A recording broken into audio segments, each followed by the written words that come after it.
Hi, welcome to our channel of IGNOU audiobooks, Indira Gandhi National Open University, School of Education, SOE, Master's Degree Programs, Master of Arts, Distance Education, MADE, Second Year.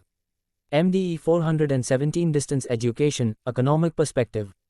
Block 5 Readings in Economics of Distance Education, Collection of Articles, Research Papers. Unit-1, The Economics of Mass Distance Education, Greville Rumble. In Rumble, G. ed. 2004, Papers and Debates on the Economics and Costs of Distance and Online Learning. Oldenburg, Carl von Ossietzky University, reprinted by permission. There is a belief that distance education is cheaper than traditional forms of education. What is usually meant by this is that the cost per student and/or per graduate is less than in traditional forms of education.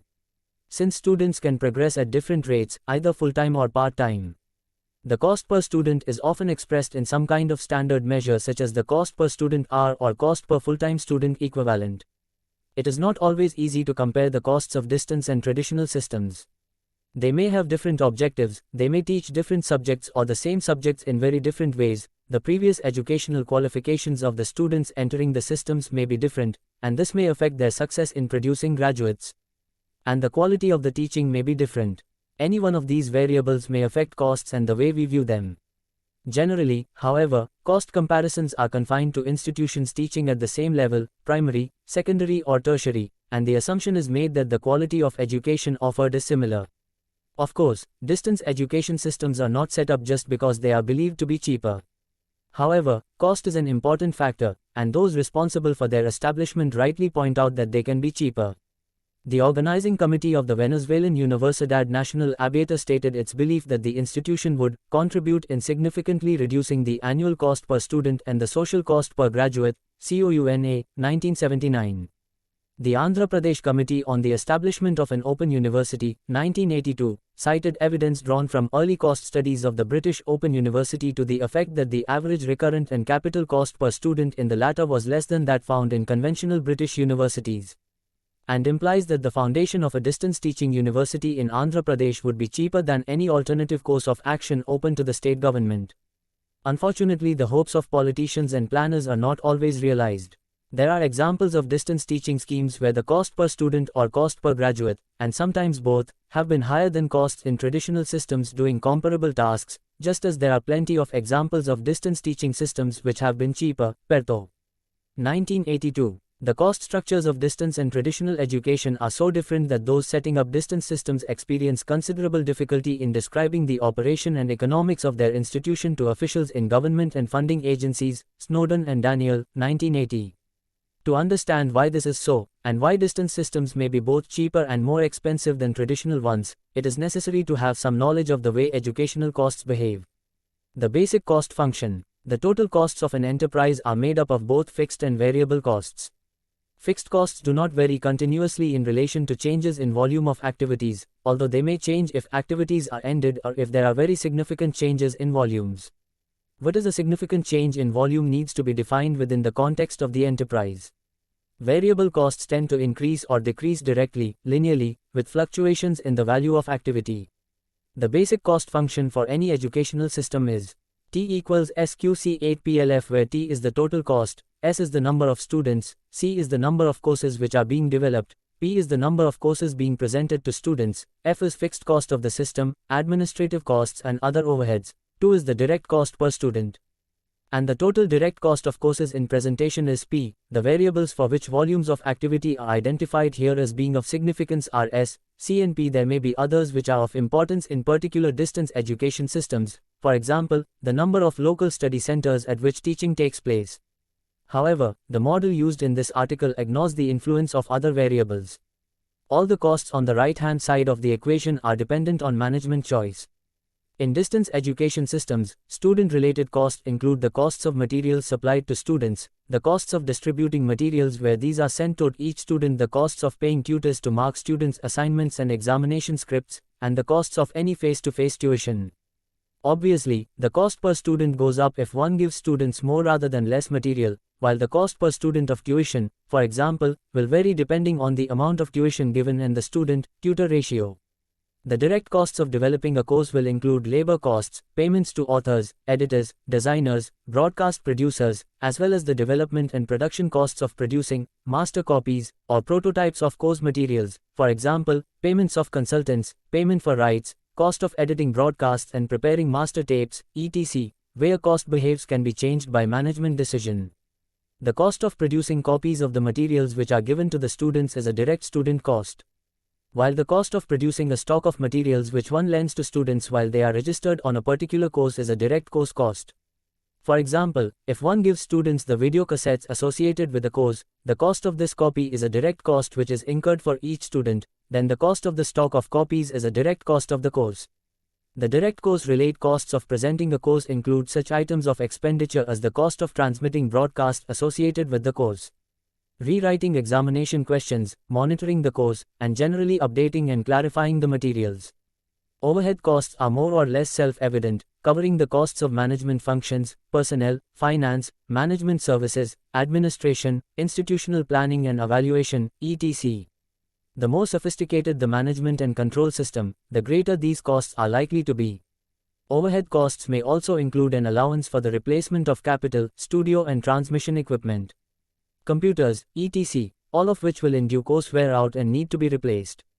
There are a number of ways of treating capital costs, but for practical purposes what is really important is the cost to the enterprise of replacing the capital item when it is worn out with a new item which will fulfill a similar function.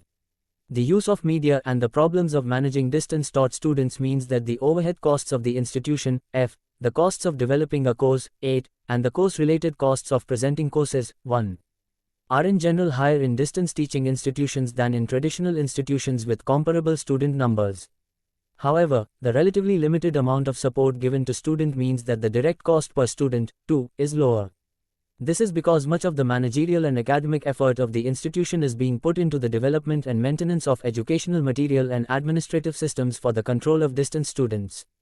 This then represents a form of capital investment which replaces direct student-teacher contact, and which can be used to teach many times numbers of students that can be catered for in such traditional forms of education as the face-to-face, lecture, seminar and tutorial.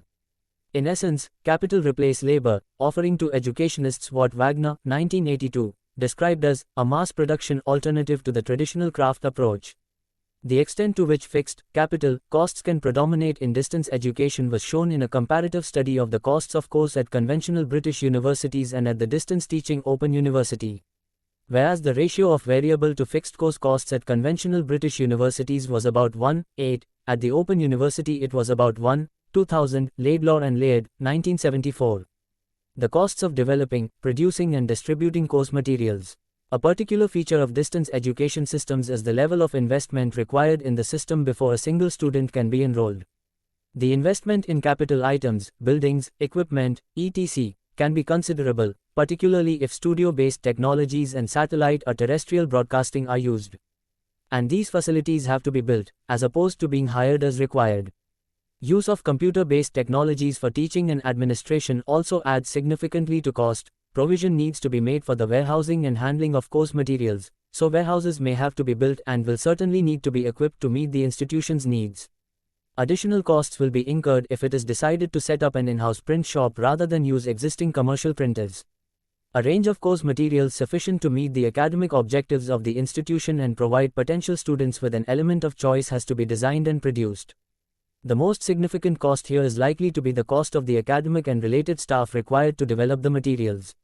Sparks, 1984, has suggested that whereas it takes from 1 to 10 hours of staff time to develop 1 hour of small group teaching, and from 2 to 10 hours to prepare a 1-hour lecture, it will take from 3 to 10 hours to prepare 1 hour of tutored video instruction, TVI.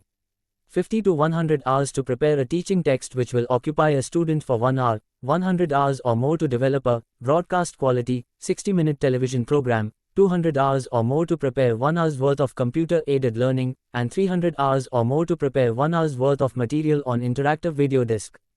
These figures need to be treated with some care. Broadly speaking, there are 4 approaches to the creation of distance learning materials.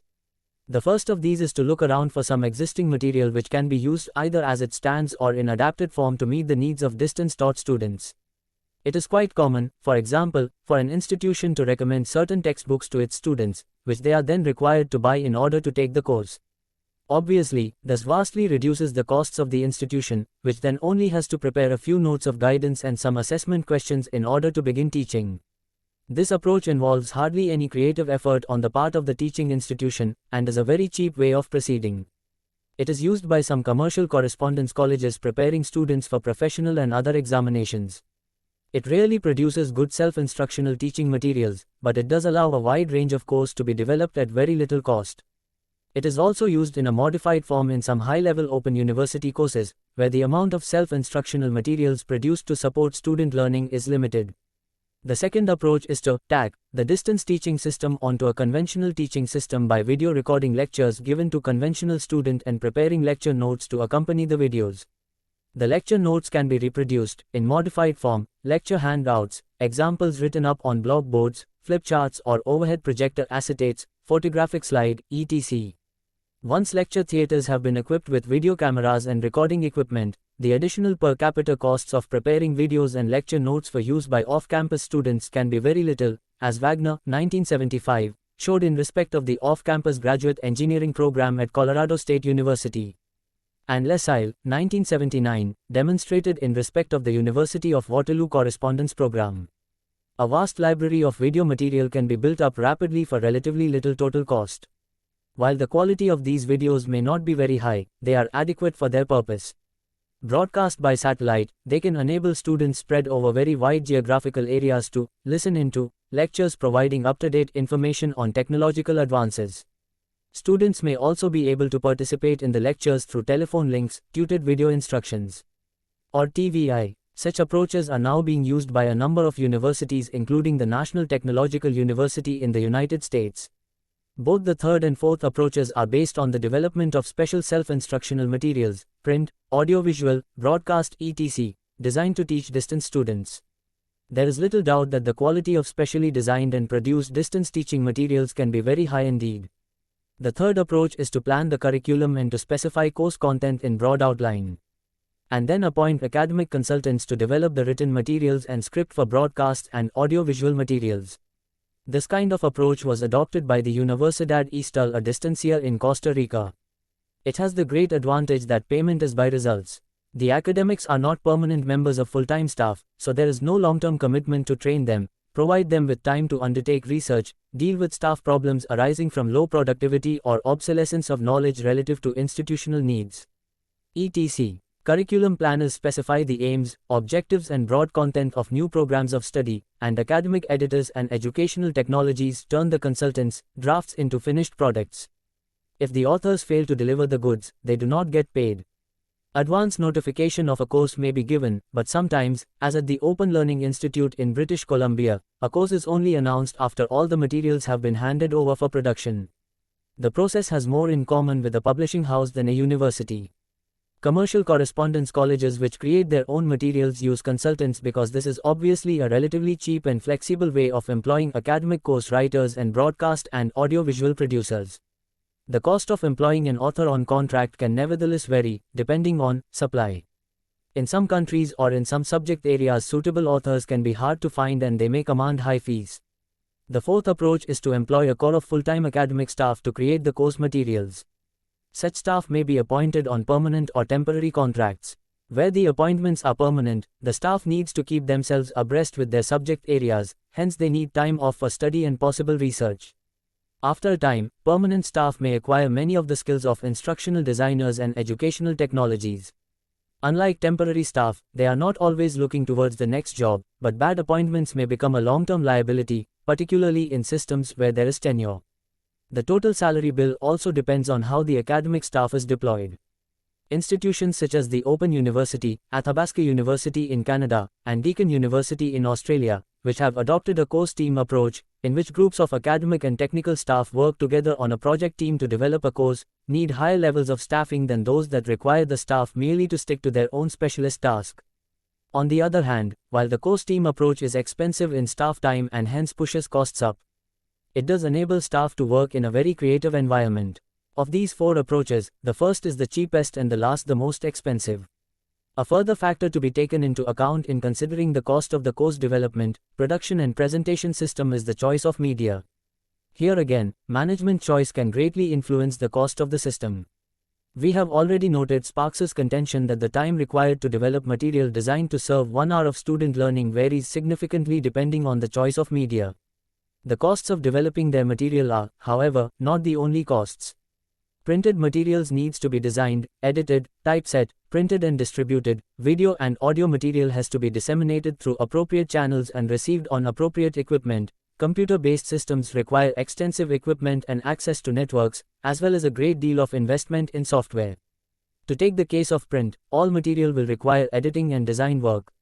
The cost of editing an author's manuscript into a form suitable for a self-instructional learning package is likely to be greater if contract authors are used. The cost of design can vary significantly, depending on the extent to which illustrations and artwork is incorporated into the text. The way the text is set affects costs. Offset lithography from typed originals is generally cheaper than letterpress printing from hot metal type. Use of word processors instead of typewriters makes the preparation of camera-ready copy even easier, and can affect authoring costs. Timmers, 1986, reckoned that the use of word processors at the Vancouver-based Open Learning Institute cut the time taken to develop and prepare for production a page of text from 120 hours to 50. On the other hand, where texts have to be handwritten, costs can escalate. The Allama Iqbal Open University pays its calligraphers on the same scale as university lectures. Some institutions, such as the Sri Lanka Open University, prepare their text in more than one language, thus incurring the costs of translation. The costs of printing can also vary. Paper costs differ from country to country, different grades of paper may be used, and the costs of printing change depending on the method used. The costs of the offset litho process are affected by whether paper or metal plates are used. The former are cheaper but are good for only about 500 copies. The use of color adds greatly to the costs of printing. Variations in distribution costs can be so significant that it is difficult to make generalizations, but obviously it depends on whether the materials are mailed direct to individual students' homes, as happens at the British Open University, or are dispatched to local centers for collection by students, as happens at the Universidad Estatal a Distancia in Costa Rica. Finally, printing costs are susceptible to economies of scale. The length of the print run makes a great deal of difference to the unit cost per title. On the other hand, where more than 1 year's stock is printed, the costs of storage will also need to be taken into account. The production costs of video vary enormously too. The cost per hour of videotaped lectures is much less than broadcast quality television. The latter is expensive for a number of reasons. The cost of equipment to produce broadcast quality television is greater than that required to produce video.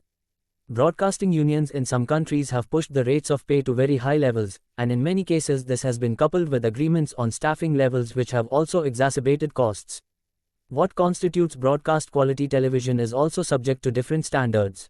In the United States, the Public Broadcasting Service broadcasts 3/4-inch low-band U-matic tape-generated material, which is cheaper to produce than the 3/4-inch high-band tape material used by the television companies in the United Kingdom. It is perfectly feasible to produce broadcastable, educational material at low cost.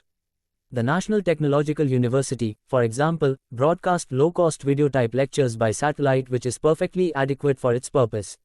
The distribution costs of video can also vary significantly, depending on whether video cassettes or terrestrial or satellite-based systems are used, the latter encompassing both direct broadcasting by satellite, DBS, and satellite to cable head ends, and the extent to which the distance education institution is responsible for meeting the capital costs of the distribution system or has access to transmission time at economic or marginal costs. In general, television is an expensive medium and cannot be justified in circumstances where the basic infrastructure to support it, maintenance services and trained manpower, is lacking or a significant proportion of homes are not equipped with television sets. Aicha et al., 1982. The costs of home-based video systems, in which individual students are expected to equip themselves with video players and either record off-air or play cassettes which have been provided by the teaching institution on loan or for purchase, can also be significant. The Open University found that it was cheaper to give each student a 60-minute video cassette than transmit over the air, provided that there were fewer than 133 students on the course.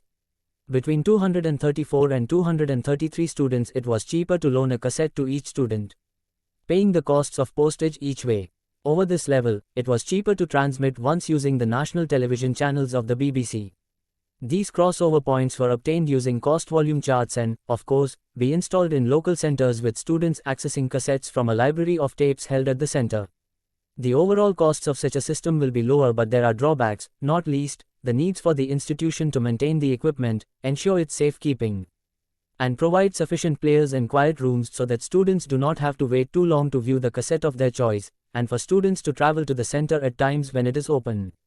Radio and audio cassettes have the advantage that they are relatively cheap, and audio cassettes can be used in imaginative ways with printed material to provide an audiovisual element.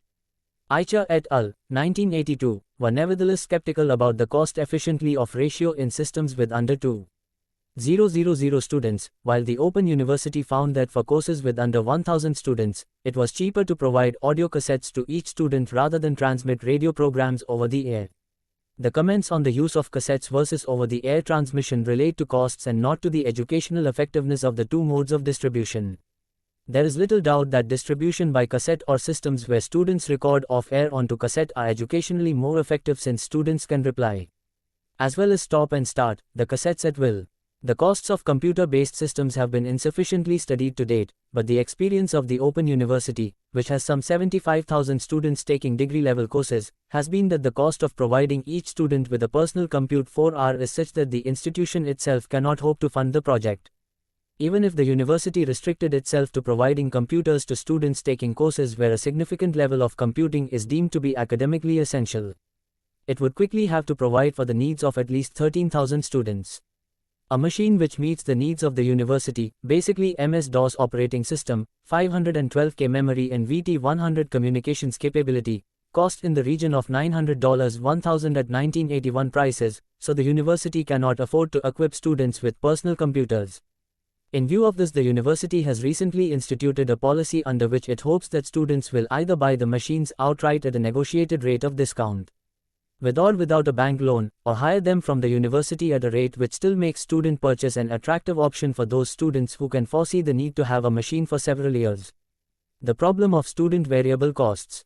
Another factor which affects the costs of distance education systems is the extent to which students are provided with access to support systems.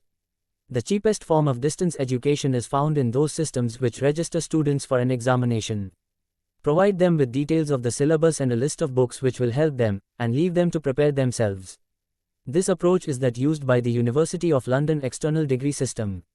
With the exception of those taking the economics degree, students who wish to receive tuition have to enroll with a commercial correspondence college which provides them with lecture notes, set assignments, and arranges for these to be marked and commented on by a tutor. When students are ready, they present themselves for the examination. The cost of tuition is paid by the student. On the other hand, many of the new wave of distance teaching universities founded in the 1970s and 1980s in the wake of the British Open University have developed a sophisticated system based not only on the provision of educational course materials but also of student support services including counseling, correspondence tuition and face-to-face tuition. Rumble and Harry, 1982. The cost of tuition and counseling is either a direct, variable, student cost or a semi-variable cost related to the number of students taken on by tutors and counselors. Clearly, the provision of such services represents a reversion to the labor-intensive methods found in traditional education. The higher the direct variable or semi-variable cost per student, the nearer the teaching cost of distance education will approach that of traditional forms of education. Thus, for example, one of the Open University's early geography courses had a direct variable cost per student that was much higher than the variable cost of social science courses in traditional British universities, thus preventing the Open University from reaping any of the economics of scale said to be present in distance education, at least on this course. Laidlaw and Laird, 1974. Obviously, as the amount of face-to-face tuition provided increases, so a basic characteristic of distance teaching, the physical separation between the teacher and the learner, is lost. Ultimately, the situation occurs in which conventional classroom-based teaching, whether provided by regular teachers or by semi-trained animators, is being supported by centrally produced materials. There are or have been numerous systems of this kind, particularly at primary and secondary level. For example, the Radio Mathematics Project in Nicaragua, the Mauritius College of the Air, the El Salvador Educational Television Project, Telescandaria in Mexico, etc. Schemes of this kind may have a lower cost per student because the additional cost per student of developing, producing and distributing the centrally produced materials is more than offset by reductions in cost arising from the use of semi-trained animators. However, they are not distance education systems. The cost of the curriculum. A further factor which influences the cost of the curriculum, the costs of distance education, is the number of courses which the institution offers. Each course represents an investment in course materials. The more courses on offer, the greater the total investment and the greater the cost of maintaining them, or eventually replacing them with new versions or with entirely different courses. The number of courses is determined to some extent by the number of subject areas to be covered. The extent to which students pursue a single subject in depth, for example a specialized single subject degree course, or a combination of subjects, and the extent to which a range of optional courses is provided. The most efficient distance education system will be one with a relatively small range of courses and large numbers of students. The distance teaching program of the Universidad Pedagógica Nacional in Mexico is a good example. Dedicated to the in-service training of primary and secondary school teachers. The range of courses offered by the university is relatively limited and the numbers of students, 60,000 in 1980, substantial, thus ensuring that each course has a large number of students. As more courses are added to the curriculum, so the number of students per course will decline provided the total number of students remains constant or does no increase prorate to the increase in course options. For example, the British Open University was established in 1971. From the start it was assumed that it would grow quickly in size.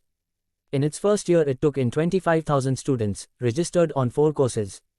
But by its second year, with course numbers increasing rapidly and student numbers still climbing, Laidlaw and Laird, 1974, were already able to foresee that the case for developing higher-level courses with relatively small number of students would have to be justified on the grounds that they are an integral part of a system providing wider access to complete degree courses rather than that they are a cheap way of doing this. By 1976 Wagner, 1977, could point out that the economies of scale reaped by the Open University had been achieved in its first years of operation, since when it has been following the conventional university pattern of little increase in productivity. Wagner argues that the major reason why this was so that the university had been using the economies of scale produced by rising student numbers to increase the overall numbers of courses offered to students. However, there were limits to the extent that the Open University could justify increases in its course offerings at the expense of economies of scale.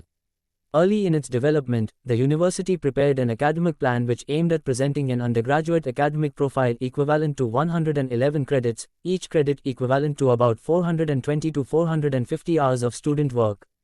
It quickly became apparent that it could not develop and support this load within existing or likely resource levels, and accordingly a more modest plan for the presentation of 87 credits was approved. This plan, with minor modifications, still forms the basis for the Open University's first degree is a general degree.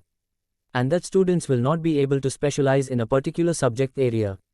Moreover, it is recognized that further expansion of the profile of courses will have to be accomplished through the development of inexpensive courses or be accompanied by an increase in student numbers. One way of minimizing the costs of a profile is to extend the life of a course so that the costs of development can be written off over more years. Again, the experience of the Open University is instructive. Originally it planned to replace its courses every 4 years. It rapidly became obvious that it could not both sustain this aim and increase the number of courses on offer to students. Courses now routinely have to last for from 8 to 10 years, with all the implications this has for credibility as course content becomes dated. It is only fair to say that the university is very conscious of this problem. Commercial correspondence colleges have solved these problems by only presenting courses with comparatively low development and production costs. Concentration on courses that will not rapidly become outdated, and resolutely not developing courses which will attract relatively few students over their life. The new videotape lecture systems such as that developed by National Technological University in the United States has solved the problem of presenting state-of-the-art material which dates rapidly by videotaping lectures given in conventional universities, but the videos fall far short of the standards of self-instructional teaching material adopted by the best distance education systems. Absolute costs, average costs, efficiency and effectiveness. The many examples given above show not only how difficult it is to cost distance education in the abstract, but also how the costs of particular systems can be affected by management decisions. For this reason, relatively few costs have been cited in this article. The absolute cost of a system can be very high. On the other hand, the cost per student can be brought down below that found in traditional systems operating at the same educational level. Whether this happens may well depend upon the number of students attracted into the system. The chances of the Venezuelan Universidad Nacional Abierta reducing its average costs to a level where it could achieve its planners' aim that it should bring down the annual cost per student and reduce the social cost per graduate was threatened by the disastrously high dropout rates it experienced in its early years. Only 22.6% of the 1978 intake passed the introductory course, and the fact that the number of students attracted into the university actually fell between 1978 and 1981 while course offerings increased. Sequeira and Lynch. 1986. With an annual enrollment of about 4,400, the costs per course enrollment at Athabasca University were comparable with those found in conventional Albertan universities, while in 1972 the average cost per student at the more capital-intensive British Open University was found to equal that in conventional British universities when the university had 21,700 students. Laidlaw and Laird, 1974. At the time of this study, it already had over 31,000 students. Most economic studies measure the relative cost efficiency of distance and traditional educational systems. Efficiency is considered with the cost of achieving outputs. An organization is efficient relative to another enterprise if its outputs cost less per unit than that of the other institution. It becomes more efficient to the extent that it maintains outputs with a less than proportionate increase in inputs. The fact that a distance education institution has a low cost per student, credit hour or graduate does not necessarily mean that the institution is as efficient as it could be. It may well be able to reduce its unit costs by increasing its internal efficiency through changes in practice and cost reductions. As Mace, 1978, commented in respect of the British Open University. Generally, in making a comparison, it is assumed that the quality of the output of systems operating at the same educational level is comparable. This is not always the case. There is, however, some concrete evidence that the level of comprehension of students completing traditionally taught economics courses Heriot-Watt University in the United Kingdom and those completing distance-taught economics courses at the Open University was similar. Lumsden and Scott. 1982. More generally, however, planners will be disappointed at the amount of evidence available. Aicha et al., 1982. Since what there is suggests that motivated students can learn from any medium provided it is competently used and adapted to their needs. Aicha et al., 1982, Wells, 1976. Who should pay? The costs of any distance education project may be met by a number of agencies. Broadly speaking, the possibilities are government, international aid agencies, employers and students. In considering who should meet the costs, a distinction is sometimes made between projects that aim to reach students in the normal school-age population and those aimed at post-secondary or adult populations. It is often argued that the costs of adult education should not fall on government.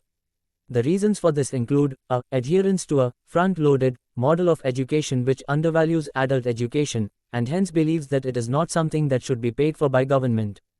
B. The belief that non-vocational adult education is essentially a private affair, of benefit to the individual, and that therefore the individual should pay for it. C. The belief that the costs of vocational and professional education should be met either by the individual or his or her employer, and D. Concern at the open-ended nature of the commitment to continuous education that is implicit in the extension of state to adult education.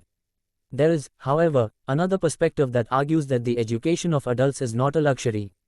That increased technological and social change leading to the obsolescence of knowledge acquired during the initial period of education and training requires continuing investment in the retraining and re-education of individuals, and that this is not just something which the individual or employer should pay for, since the capacity of individuals and employers to pay for it is limited, but also a responsibility of government. Many governments are aware of the need to retain large number of people in areas of national skill shortages.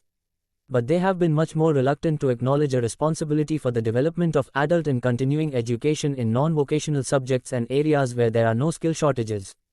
The question, who pays, is thus linked to the question, what is being taught? It is clear that large employers are seriously concerned about skills shortages and the need for retraining. Several large companies have set up in-house distance and open education programs to meet the needs of dispersed workforces. The State University of California, CACO, has set up a satellite-delivered videotape and tutored video instruction system to meet the needs of engineers working for Hewlett-Packard. Small firms, however, cannot afford to invest in the development of distance teaching systems. Individuals, while they may be willing to invest some personal resources in their further education, have to do so within the level of discretionary income which they have available, that is, the income they have left over after they have paid for the basic necessities of life for themselves and their families. What constitutes discretionary income will be determined by income levels, personal expectations about what is a necessity, and the cost of these. It is clearly important that those setting up a distance education system should know what the discretionary income of the target student population in order that judgments can be made about students' potential ability to pay fees and meet the costs of studying. In a commercial correspondence college, the fee per student per course, Y, will need to cover a. The direct, student variable, cost of teaching, 2. B. The direct costs of presenting the courses, Px, C. The development and production costs of the courses, Cs, annualized over the life of the courses, L, and uplifted by projected rates of inflation in order to generate the capital required for investment in the replacement course, and D. The fixed costs of the enterprise, including as allowance for the replacement of capital, F. The more student courses, S, there are in the system, the lower the fee can be. Y equals K PR, C8 per liter, F upon S. A commercial correspondence college may also wish to generate a profit. The institution will need grants from government or other sources to the extent that student fees do not meet total costs. Not surprisingly, commercial correspondence colleges have restricted themselves to course lines which do not need constant updating and which will attract high volumes of students. There is always the danger that the number of students attracted to the program will be insufficient to generate sufficient funds to replace the stock of courses and the other capital tied up in the British Open Tech project. When the government's pump priming funds came to an end, the projects had to become self-sufficient. Relatively few of them had enough students to be able to make this change. One other aspect of costs needs to be mentioned here, and this is the cost to students of equipping themselves to study. Depending on the media choice made by the institution, students need to have access to a range of equipment in order to study. In some cases, personal ownership of the equipment is already widespread among the population at large, and it may be reasonable to expect all students to supply their own equipment, radios. In other cases, television sets, audio cassette players, video cassette players, personal computers, student ownership will depend in part on the market penetration of the equipment among households. Given the society in question, or the extent to which it is reasonable to expect students to equip themselves out of their discretionary income. Among other factors which may come into play is the extent to which the piece of equipment is required on a number of courses, or will only be used on 1 or 2 courses. In the latter case, or where it is clear that students will be unable to afford the equipment themselves, then the institution may have to provide it for students. It is very important that in deciding what media to use, the cost to the student of the particular choice is evaluated against the student's ability to meet it. It is clear that the introduction of new technologies can change the cost structure of distance education and also the balance between the extent to which the institution or the student is expected to meet the cost. Distance education is seen as a means of lowering the cost per student and hence of reaching more students. It will be particularly ironic if, through the adoption of new information technologies based on the computer and advanced telecommunications, students should have to bear an increased proportion of the costs of learning, for, as the cost to the student rises, so it becomes more likely that only the better off will be able to afford access to distance courses without government and employers' help. If help is not forthcoming, then, advanced technology, distance education will become yet another service restricted only to those whose discretionary income is large enough to meet the cost. The disadvantaged, the unemployed and the low-paid will lose out. Though low-cost, traditional correspondence-based systems, based on print and correspondence tuition with some use of audio, may continue to serve their needs. In third-world countries, this latter form of distance education may be the only kind that can be provided, given the cost involved in setting up and running the more expensive high-tech forms of distance education. This article has shown why, given the differences in the structure of costs between distance and traditional education systems, the former can be cheaper per student, credit hour of graduate than the latter. Distance education can be as good as traditional forms of education, in terms of the quality of what is learned. Whether distance education is actually cheaper depends on a number of factors, including choice of media, the number of subject areas cost is kept below the level found in traditional forms of education, and, of course, the number of students.